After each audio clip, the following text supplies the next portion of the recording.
Hi, ArcfieldWeather.com meteorologist Paul Dorian here on Monday morning, August 15th, right in the middle of the month of August, and yet it's still very quiet on the tropical scene. There's a weak tropical system in the eastern Pacific and one that's falling apart in the Atlantic Ocean, and this is the latest look from a global perspective from Wisconsin's CIMSS website, and very unusual for this time of the year, the middle part of August. Again, only a weak wave showing up right here in the eastern part of the Pacific Ocean. There is a kind of a dying wave right in this part of the Atlantic Ocean. It really has no chance of intensifying, not favorable environmental conditions. And there was a kind of a tropical wave that has produced some heavy rainfall in the southern part of Texas.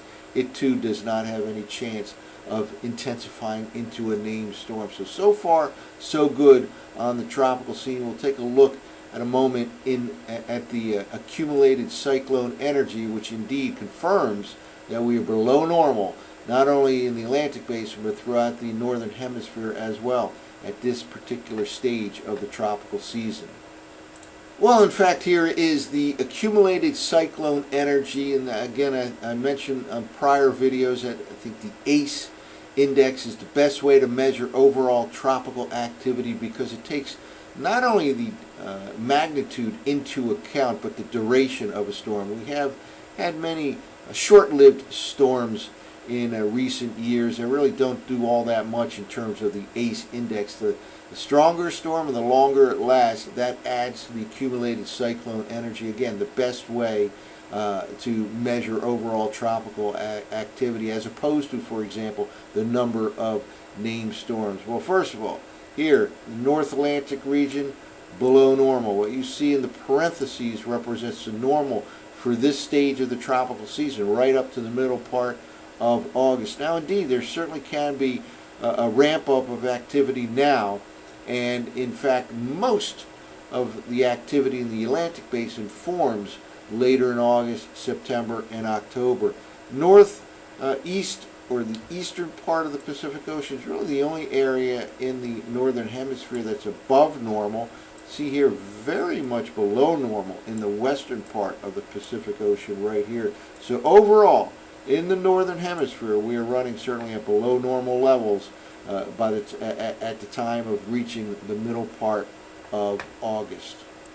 Well, let's get back to the continental U.S., and in this particular case, let's take a look at the radar loop from the College of DuPage weather website for the northeastern part of the nation. There are showers right now across south central Pennsylvania, northern Maryland, headed into the southeastern part of Pennsylvania, the northern half of the Delmarva Peninsula. Generally a cool and unsettled weather pattern. You see another batch of showers off the coast, and yet another one across the western part of Virginia, that one moving basically east to southeast. D.C. right in this region right now, no shower activity, but stuff is popping right to the west here, and certainly there can be a shower or even a thunderstorm in the D.C. metro region later today. Watch out in Philly over the next few hours. Certainly can be some showers by the mid to latter part of the morning, with another shower or two possible this afternoon.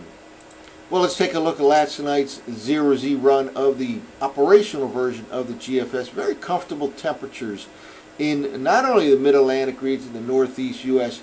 During the past week, but all the way around all the way down the eastern seaboard. You can see here we're starting off the day at 850 millibars with below normal temperatures all the way down the east coast, and quite a pleasant morning here in the mid-Atlantic region, albeit somewhat wet in portions of the mid-Atlantic region. But the general pattern of below normal temperatures will continue not only the next few days, but really much of the next week or so. We'll take a look at that here by looking at the 850 millibar temperature anomalies. We're going forward here, and we'll see in a moment the surface maps, and low pressure forms off the mid-Atlantic coastline. That helps to enhance low-level flow off the ocean, east and northeast winds into places like D.C., Philadelphia, New York City, and that'll keep it on the cooler than normal side over the next few days. Here we are tomorrow morning. Not only is it below normal across the mid-Atlantic, but all the way out into much of the Midwest. The hot weather confined to the northwestern part of the nation. Now let's keep moving forward here. You'll see the cooler than normal conditions, at least at the 850 millibar level, really don't go away for much of the eastern half of the nation. This is all the way into Friday morning, maybe some near normal temperatures in the mid-Atlantic region, but largely below normal in much of the eastern half of the nation. Again, hot weather confined to the Pacific Northwest and the southwestern part of Canada. Now, let's go through the weekend. Do see some above normal conditions developing here, but then it kind of falls back into near normal to even below normal during the first half of next week. Here we are all the way out 8 days from now to next Tuesday, August 23rd. So again, quite a bit of below normal conditions for the eastern half of the nation. The hottest weather confined to the northwest, and that continues during the early part of next week. Well, with the comfortable temperatures in the northeastern quadrant of the nation come unsettled conditions as well. Again, we saw a moment ago on the radar showers across south central Pennsylvania. Northern Maryland will move into the Delmarva Peninsula, southeastern Pennsylvania region later this morning. And there is low pressure, weak low pressure off the mid-Atlantic coastline. We'll move forward here. You watch this low pressure area kind of move to the north and east. And again, that keeps a kind of a low level cool flow going here right now. The winds are out of the northeast around a low pressure system. Let's change the color on this if we can here. And we'll see a little better winds flow counterclockwise around low pressure areas. With that low pressure sitting right here, you have kind of a low level east to northeast flow. This is the forecast map for tomorrow morning. Similarly, the high pressure over southeastern Canada has clockwise winds around it, will contribute to a low level cool flow of air off the ocean into places like Boston, New York City, Philadelphia, even down to D.C. over the next 48 to 72 hours or so. Let's move forward here into Wednesday morning, midweek. We still have that low pressure sitting off the east coast out over the western part of the Atlantic Ocean. It's still kind of a low-level flow of air off the ocean, keeping temperatures suppressed.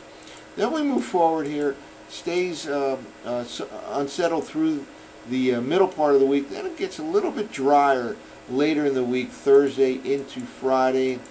Maybe increased sunshine on those days, and that will allow for temperatures to go back into the 80s for the second half of the work week. But it kind of pattern repeats itself, and by the time we get into the upcoming weekend, notice high pressure again builds back into southeastern Canada.